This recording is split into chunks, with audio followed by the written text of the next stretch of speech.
मैं निहारिका श्रीवास्तव आईआईडी से। आज मैं DEd SC ID HIVI ASD first year को एजुकेशनल साइकोलॉजी पेपर में यूनिट सेकंड के टॉपिक 2.5 को पढ़ाऊंगी, जिसका नाम है factor influencing development heredity and environment. आनुवंशिकता एवं पर्यावरण का विकास पर क्या प्रभाव पड़ता है। इसको जानने से पहले आनुवंशिकता किसे कहते हैं, इसे जानना आवश्यक होगा। आनुवंशिकता वंशानुक्रम की प्रक्रिया का मूलाधार कोशिका होती है और इस कोशिका के महत्वपूर्ण भाग केंद्रक में गुणसूत्र पाए जाते हैं। इसी गुणसूत्र में आनुवंशिकता के मूल संवाहक जीन्स पाए जाते हैं। मानव प्राणियों में इनकी संख्या अर्थात गुणसूत्र की संख्या गुणसूत्र की संख्या 23 जोड़े होती है। प्रत्येक गुणसूत्र में लगभग 3000 जीन्स पाए जाते हैं। यही जीन्स व्यक्ति की विभिन्न योग्यताओं एवं गुणों का निर्धारण करते हैं। इसे ही आनुवंशिकता की क्रियाविधि कहते हैं। कहने का मतलब ये है कि माँ बाप के द्वारा बच्चे की जो उत्पत्ति होती है वो माँ बाप के गुणसूत्र से होती है, और गुणसूत्र में जो जीन्स पाए जाते हैं उसी के आधार पर किसी व्यक्ति की, किसी बच्चे में माँ बाप की योग्यताएं, क्षमताएं बच्चे में सम्मिलित होती है। इसे ही आनुवंशिकता कहते हैं। वुडवर्थ के अनुसार आनुवंशिकता में वे सभी कारक सम्मिलित हैं जो व्यक्ति में उसके व्यक्तिगत अस्तित्व के प्रारंभ के समय वर्तमान थे। कहने का मतलब ये है कि एक बच्चे का जो निर्माण होता है वो माँ बाप से, माँ बाप के गुणसूत्रों से ही होता है। पीटरसन के अकॉर्डिंग कोई व्यक्ति अपने पूर्वजों की जिन विशेषताओं को अपने माता पिता के द्वारा प्राप्त करता है उसे आनुवंशिकता कह सकते हैं। आपने कभी सुना होगा कि ये अपने मामा की ही तरह गुस्से में सामान फेंक देता है, या इसका गुस्सा अपने दादाजी जैसा है। तो पीटरसन यही बता रहे हैं कि अपने पूर्वजों, मतलब एक बच्चे में जो योग्यताएं या क्षमताएं होती हैं वो आनुवंशिकता के रूप में ही उसमें आती हैं। आनुवंशिकता द्वारा ही व्यक्ति में अनेक प्रकार की जन्मजात योग्यताएं एवं गुण आते हैं। अतः ये ही जन्मजात योग्यताएं विकास की गति एवं दिशा को निर्धारित करते हैं। गर्भाधान के समय निर्धारित योग्यताएं। गर्भाधान के समय ही संतान में निम्नलिखित विशेषताएं निश्चित हो जाती हैं। पहला है आनुवंशिक क्षमता। व्यक्ति का रंग, रूप, लिंग, आकार एवं योग्यता इत्यादि का निर्धारण गर्भाधान के समय ही हो जाता है। बाद में इसमें कोई परिवर्तन संभव नहीं है।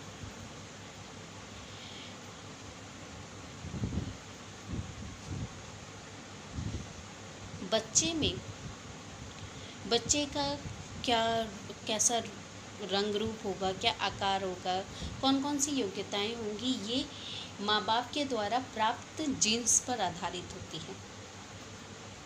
इसलिए ही इसे आनुवंशिक क्षमता कहते हैं या जन्मजात क्षमता होते हैं, और बाद में इसे चेंज नहीं किया जा सकता। सेकंड है लिंग। गर्भाधान के समय व्यक्ति की शारीरिक एवं मानसिक योग्यता के अतिरिक्त उसके लिंग का निर्धारण भी हो जाता है। लिंग का निर्धारण गुण सूत्रों के द्वारा होता है। x plus x equal to girl, x plus y equal to boy.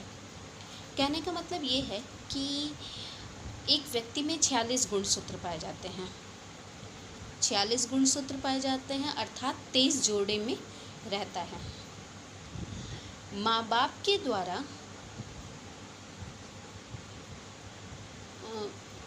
माँ बाप के द्वारा जो भी गुणसूत्र पाए जाते हैं, कहने का मतलब ये है कि एक व्यक्ति में जो 23 गुणसूत्र होते हैं, जैसे मेल में 23 गुणसूत्र हैं और फीमेल में 23 गुणसूत्र हैं, तो 22 गुणसूत्र और फीमेल के 22 गुणसूत्र और मेल के 22 गुणसूत्र एक समान होते हैं। मगर ये जो 23 जो गुणसूत्र होता है वो डिफरेंट होता है। अगर मेल का एक्स गुणसूत्र मतलब 23वां जो एक्स गुणसूत्र है, फीमेल के 23 गुणसूत्र एक्स से अगर मिलता है तो लड़की की उत्पत्ति होती है। अगर मेल के 23वें गुणसूत्र एक्स फीमेल के 23वें गुणसूत्र वाई से मिलेगा तो वाई उत्पन्न होता है। अर्थात बच्चे का क्या जेंडर होगा, बच्चे का क्या लिंग होगा, ये मेल पर निर्भर होता है ना कि फीमेल पर। नेक्स्ट है संतानों की संख्या। गर्भाधान की अवधि में ही यह भी निश्चित हो जाता है कि गर्भाधान से कितने बच्चे पैदा होंगे। सामान्यतः मानव जाति में गर्भाधान के परिणाम स्वरूप एक बार में एक ही संतान पैदा होता है, परंतु कभी कभी संतानों की संख्या एक से अधिक भी हो सकती है। कहने का मतलब ये है कि आपने कभी सुना होगा कि किसी को ट्विंस बेबी हुए या किसी को ट्रिपल बेबी हुए। तो ट्विंस बेबी होते हैं, ट्विंस बेबी दो तरीके के होते हैं। एक होते हैं ट्विंस, जुड़वा होते हैं। तो ये जुड़वा बच्चे भी दो तरीके से होते हैं। एक होते हैं आइडेंटिकल ट्विंस और एक होते हैं फैटर्नल ट्विंस। आइडेंटिकल ट्विंस एक जैसे होते हैं, दिखने में एक जैसे लगते हैं, मगर फैटर्नल ट्विंस एक साथ भले ही पैदा होते हैं मगर वो दिखने में एक जैसे नहीं होते हैं। जब एक शुक्राणु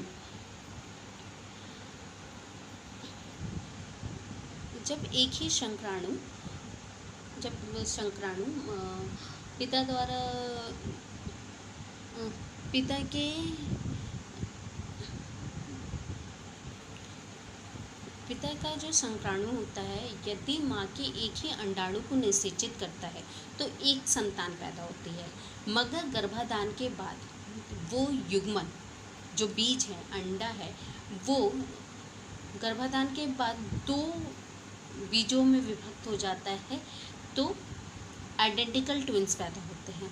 मगर जब शुक्राणु दो अलग अलग अंडाणु को निषेचित करता है तो फैटर्नल ट्विंस होते हैं। नेक्स्ट है क्रमिक स्थिति। गर्भाधान के समय यह भी निर्धारित हो जाता है कि उत्पन्न होने वाली संतान की परिवार में क्रमिक स्थिति क्या होगी।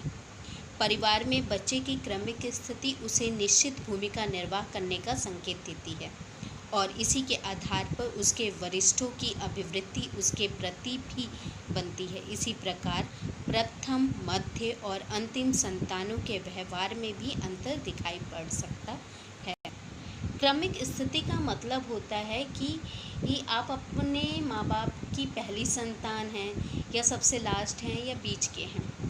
तो ये बोला जा रहा है कि गर्भाधान के समय ये पता चल जाता है। अगर आप अपने माँ बाप की पहली संतान हैं, अगर आप अपने घर में बड़े हैं तो आपके बड़े आपसे अलग एक्सपेक्टेशन रखते हैं, आपसे अलग उम्मीद रखते हैं।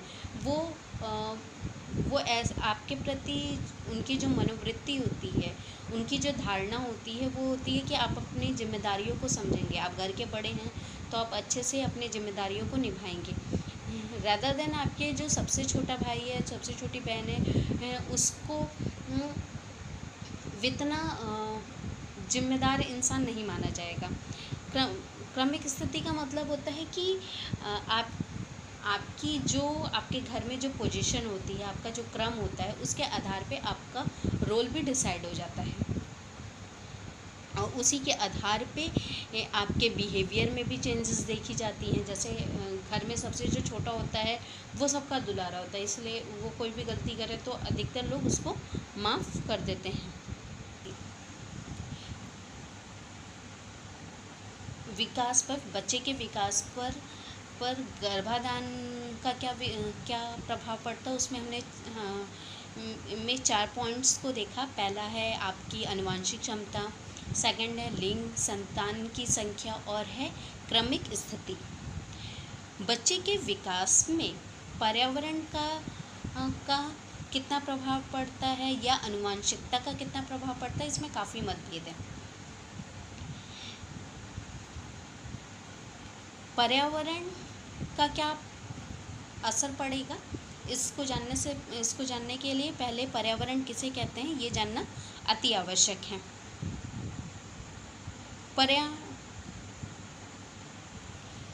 पर्यावरणवादियों के अनुसार गर्भाधान के समय बच्चे को जो कुछ मिलता है उसका महत्व उतना नहीं है जितना कि पर्यावरण का है, क्योंकि पर्यावरण अनुकूल होने पर ही व्यक्ति का उचित विकास हो पाता है, और यदि पर्यावरण दूषित हो या प्रतिकूल है तो विकास में अनेक प्रकार की विकृतियां पैदा होती हैं।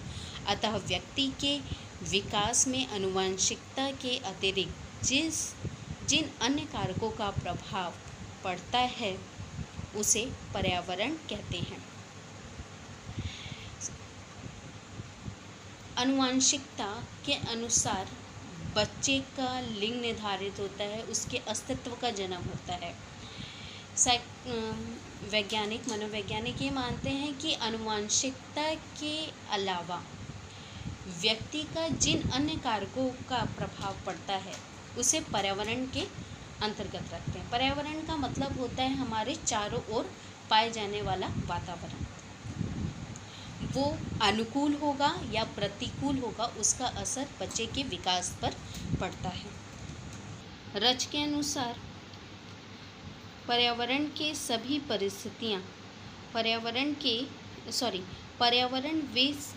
सभी परिस्थितियां हैं जो व्यवहार को उद्दीप्त करती हैं या व्यवहार में परिमार्जन उत्पन्न करती हैं।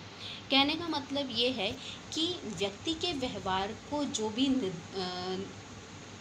निर्देशित करती है या जो भी प्रभावित करती है वो पर्यावरण है।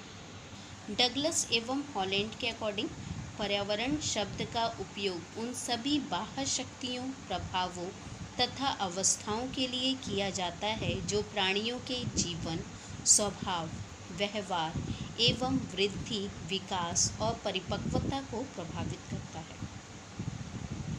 पर्यावरण का प्रभाव जन्म पूर्व एवं जन्मोपरांत दोनों अवस्थाओं में पड़ता है।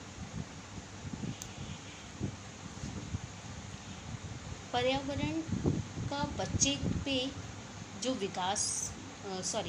पर्यावरण का बच्चे के विकास पर जो भी प्रभाव पड़ता है उसे दो भागों में हम पढ़ सकते हैं, ये जान सकते हैं। पहला है जन्म पूर्व गर्भकालीन पर्यावरण का प्रभाव, और दूसरा है जन्मोपरांत पर्यावरण का प्रभाव, जिसे हम प्रीनेटल और पोस्टनेटल इफेक्ट बोल सकते हैं। जन्म पूर्व गर्भकालीन पर्यावरण का प्रभाव में पहला है स्वास्थ्य एवं तनाव। यदि गर्भकालीन अवस्था में माता का स्वास्थ्य ठीक नहीं रहता या उसे पोषक तत्वों की कमी रहती है तो इसका सीधा प्रभाव बच्चे के स्वास्थ्य पर पड़ता है। इसके अतिरिक्त यदि गर्भकालीन अवस्था में माँ के मन में असुरक्षा की भावना, सांवेगिक तनाव या मानसिक उलक्षण है तो उसका संवहन बच्चे में भी होता है, जिससे उसके विकास पर प्रतिकूल प्रभाव पड़ता है। ये आप जब केस हिस्ट्री लेते हैं तो आप ये जानते हैं कि जब बच्चा माँ के गर्भ में होता है तो उस समय माँ का स्वास्थ्य कैसा होता है, वो हष्ट पुष्ट होती हैं कि नहीं, या उन्हें कोई बीमारी तो नहीं है, उनका खान पान कैसा है, ठीक ठाक है, या उन्हें कोई मानसिक तनाव तो नहीं है, वो किसी तनावग्रस्त परिस्थिति में तो नहीं रह रही। ये जानने की हम कोशिश करते हैं। क्योंकि एक प्रेग्नेंट लेडी जिस भी दशा, जैसी भी उसकी दशा होती है, मनोदशा होती है, उसका प्रभाव उस बच्चे पर पड़ता है जो उसके गर्भ में होता है। इसलिए प्रेग्नेंट लेडीज़ को ये कहा जाता है कि ये आप पॉजिटिव रहिए, आप अच्छी अच्छी बुक्स पढ़िए, नकारात्मक चीज़ों से दूर रहिए, ये खाना बैलेंस डाइट खाइए, हरी साग सब्जियां खाइए। क्यों? क्योंकि उसका प्रभाव बच्चे पर प्रत्यक्ष रूप से पड़ता है। सेकंड है औषधियाँ। गर्भकालीन अवस्था में अनुपयुक्त दवाओं के उपयोग से विकास की प्रक्रिया अवरुद्ध हो जाती है। प्रेग्नेंट लेडीज़ को अगर किसी तरीके की बीमारी भी होती है तो जो उनकी डॉक्टर होती है वो इस ध्यान में वो उनकी प्रेगनेंसी को समझते हुए ही वो दवा देती हैं ताकि गर्भ में जो बच्चा पल रहा है उस पर उन दवाइयों का असर ना हो। इसलिए जब हम केस हिस्ट्री लेते हैं तो ये भी पूछते हैं क्या आप किसी तरीके की मेडिसिन्स तो नहीं ले रही थी। अगर आप मेडिसिन्स ले रही थी तो क्या आप डॉक्टर के बिना सलाह से ले रही थी?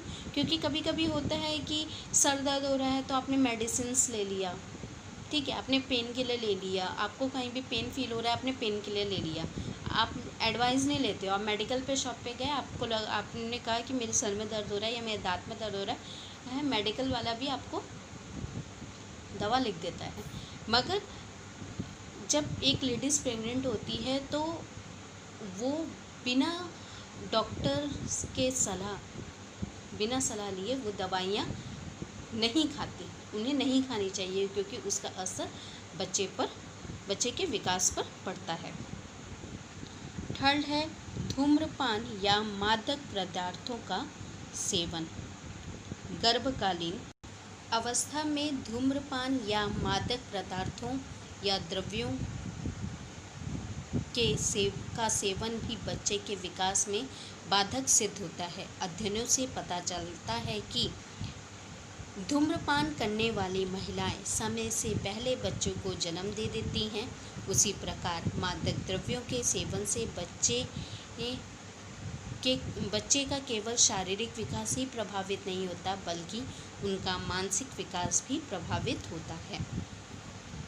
कहने का मतलब होता है कि प्रीनेटल स्टेज में यदि प्रेग्नेंट लेडीज किसी तरीके की नशा कर रही हैं या धूम्रपान बीड़ी सिगरेट पी रही हैं तो उसका असर भी बच्चे पर पड़ता है।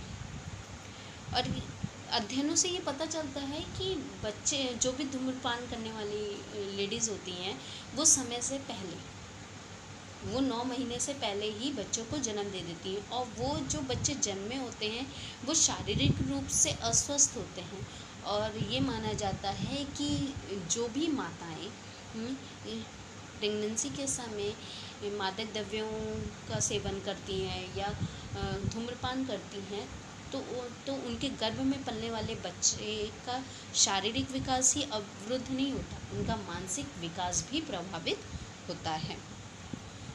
जन्मोपरांत के पर्यावरण का प्रभाव, पोस्टनेटल इफेक्ट में पहला है सामाजिक वंचन का प्रभाव। सामाजिक वंचन का मतलब क्या होता है? वंचित करना, अलग कर देना, ठीक है।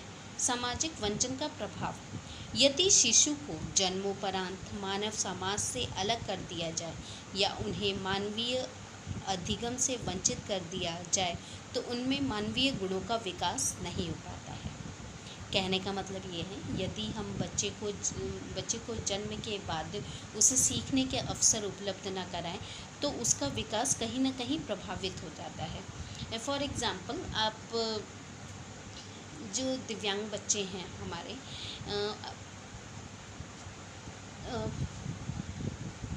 दिव्यांग जो बच्चे हैं उनको आप देखोगे बहुत से कम घरों में ही, बहुत से कम परिवारों में ही लोग उनके खुद के माता पिता भी उन्हें बहुत सुगमता या सरलता से एक्सेप्ट नहीं कर पाते।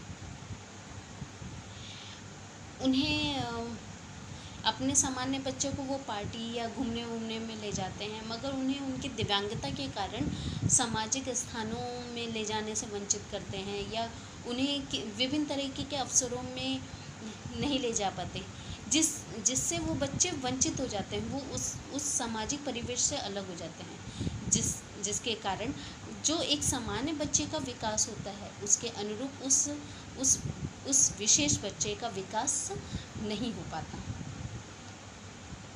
ठीक है, सामाजिक वंचन का बहुत बेस्ट एग्जाम्पल यही है। क्योंकि सामाजिक वंचन का हमारी मनोवृत्ति, हमारी खुद की धारणा, हमारे स्वयं के प्रति जो धारणा बनती है, या समाज के प्रति जो बनती है, उसका बहुत मेन रोल होता है। अगर आप एक दूसरे एग्जांपल से समझ सकते हैं। मान लीजिए एक न्यूक्लियर फैमिली, एक जॉइंट फैमिली है। ठीक है, न्यूक्लियर फैमिली के बच्चों को अगर आप फैमिली ट्री बनाने को कहोगे तो वो अपने माँ बाप को बनाएंगे और देन अपने आप को बनाएंगे। ठीक है, बट जॉइंट फैमिली की बात करेंगे कि बच्चों को फैमिली ट्री बनाने को कहोगे तो वो अपने ग्रैंड्स पेरेंट्स को बनाते हैं, देन वो अपने मदर फादर, अपने आप को भी डिनोट करते हैं, अपने अंकल आंटी को डिनोट करते हैं, उनके बच्चों को डिनोट करते हैं। डैट मीन्स उनमें वो क्वालिटीज़, वो योग्यताएं आती हैं। ठीक है, उन्हें ये पता है कि उन्हें बड़ों के साथ कैसे बिहेव करना है, अपने छोटों के साथ कैसे एडजस्ट होना है, ये वो अपने परिवार में सीख रहे होते हैं। मगर एक न्यूक्लियर फैमिली का जो बच्चा होता है वो अन्य बच्चों के साथ कभी रहा ही नहीं, तो उसे शेयरिंग नहीं आती है। वो शेयरिंग की आदत तब सीखेगा ना जब वो स्कूल के परिवेश में जाएगा, वहाँ पे भी अगर सिखाया जाएगा तो वो सीखेगा। ठीक है, सेम चीज़ हमारे दिव्यांग बच्चों में भी बहुत ईज़िली एग्जांपल आप देखोगे कि उनके माँ बाप द्वारा अगर विभिन्न परिवेश में ले जाने, विभिन्न अवसरों, सामाजिक परिवेश, आपको घुमाने, कहीं धार्मिक स्थल या घुमाने या शादी विवाह में नहीं ले जाते हैं, तो बच्चे का विकास जो होता है अन्यों की अपेक्षा अलग होता है, क्योंकि बच्चा कहीं किसी वातावरण में जाकर ही सीखेगा ना।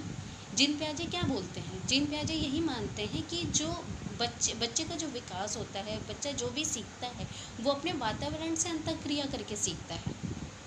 जब हम उस वातावरण में उसको कभी जाने ही नहीं देंगे, उसको मौका ही नहीं देंगे, तो बच्चा उस परिवेश के अकॉर्डिंग चीज़ों को कैसे सीखेगा। सेकंड है आपका विशेष पर्यावरण का प्रभाव। व्यक्ति के व्यवहार पर विशेष पर्यावरण का भी प्रभाव पड़ता है।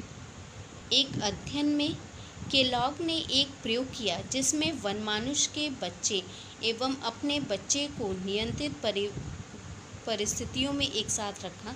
दोनों को समान भोजन, परवरिश एवं विस्तरण प्रदान किया। इस परिवर्तित परिवेश में वनमानुष के बच्चे ने अनेक मानवीय गुणों को सीखा।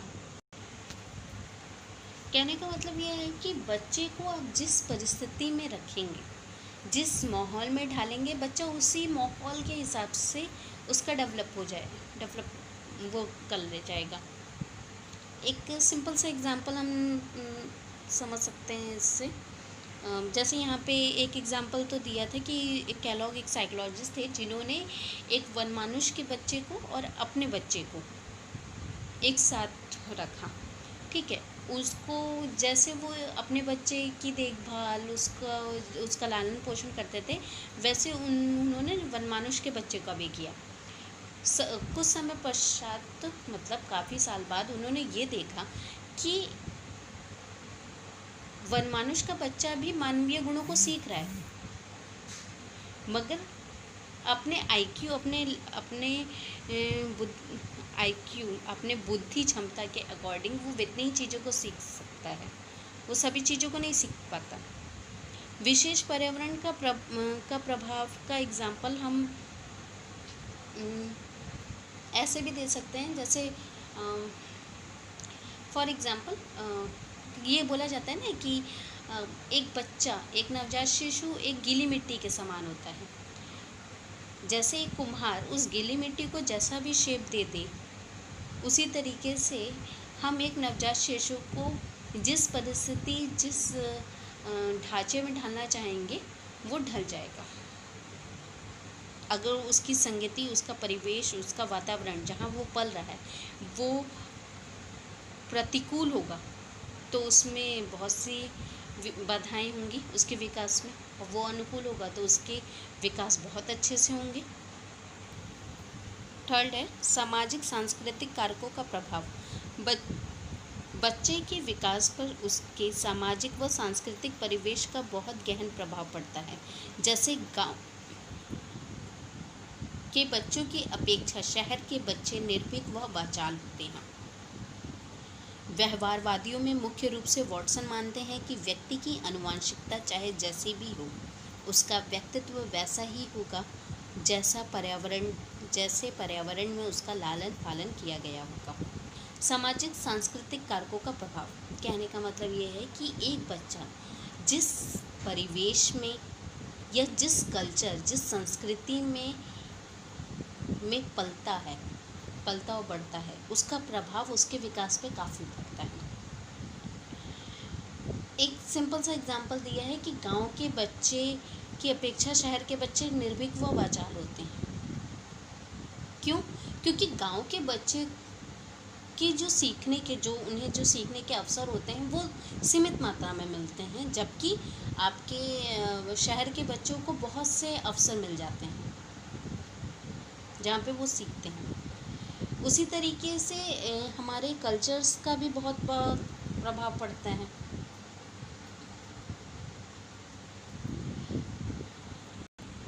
अगर हमारी संस्कृति हमें ये सिखाती है कि बड़ों को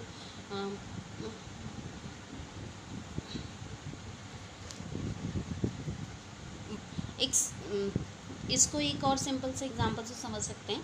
जैसे कि आप जब बच्चों को, आपके घर में कोई गेस्ट आता है तो आप बोलते हो बच्चा प्रणाम बोलो, जय बोलो, ठीक है। अगर आपने उसको राम राम करना सिखाया है तो वो जैसे जैसे बड़ा होगा वो बड़ों को राम राम ही बोलेगा, ठीक है। अगर आपने उनको नमस्ते कहना सिखाया है या प्रणाम करना सिखाया है तो वो उसी तरीके से सीख रहा है, ठीक है। अगर आपने उसको पैर छूना बताया कि हाँ आप बड़ों का पैर छूइए, तो वो उसका डेवलप वैसे ही होगा। वो जब भी उनके सामने उनके कोई बड़े आएंगे तो वो पैर छुएगा। या अगर उनके अपने परिवेश में उसने यही देखा है कि वो हेलो ही बोलता है तो वो हेलो ही बोलेगा। वो जिस कल्चर में, जिस परिवेश में पला बड़ा है, उसका असर उसके डेवलपमेंट में सीधा पड़ता है। इसी तरीके से वॉटसन भी यही मानते हैं। वॉटसन ये कहते थे कि आप मुझे बच्चे दीजिए और आप जो कहिएगा हम उन्हें वो बनाएंगे। इसलिए वो बोलते हैं कि ये बच्चा चाहे जैसा भी हो, जिस भी माँ बाप का हो, उससे कोई मतलब नहीं होता है। बच्चे के विकास पर उसके पर्यावरण का बहुत अधिक रोल है। ऐसे तो अब तक ये एक विवादित प्रश्न बना हुआ है मनोवैज्ञानिकों के बीच में। कुछ लोग मानते हैं कि आनुवंशिकता का असर ज़्यादा पड़ता है और कुछ लोग मानते हैं कि पर्यावरण का। मगर अगर आप ये देखा जाए तो दोनों का असर समान पड़ता है। हम ऐसा भी नहीं कह सकते कि पर्यावरण का ही प्रभाव ज़्यादा पड़ता है या आनुवंशिकता का ही, दोनों का समान पड़ता है। मगर कहीं कहीं कुछ परिस्थितियों में उन दोनों में से किसी एक का प्रभाव ज़्यादा देखा जाता है। यहाँ पे कुछ क्वेश्चन दिए गए हैं जिनका आंसर लिख करके आपको इसकी फ़ोटो खींच करके, अपने आंसर की फ़ोटो खींच करके व्हाट्सएप ग्रुप में सेंड करना है, ताकि ये देखा जा सके कि आपको कंसेप्ट क्लियर हुआ है कि नहीं। पहला है आपका बच्चे के विकास पर उसके आनुवंशिकता व पर्यावरण का क्या प्रभाव पड़ता है। सेकंड है गर्भकालीन परिस्थितियों का प्रभाव क्या बच्चे के विकास पर पड़ता है, यदि हाँ तो कैसे।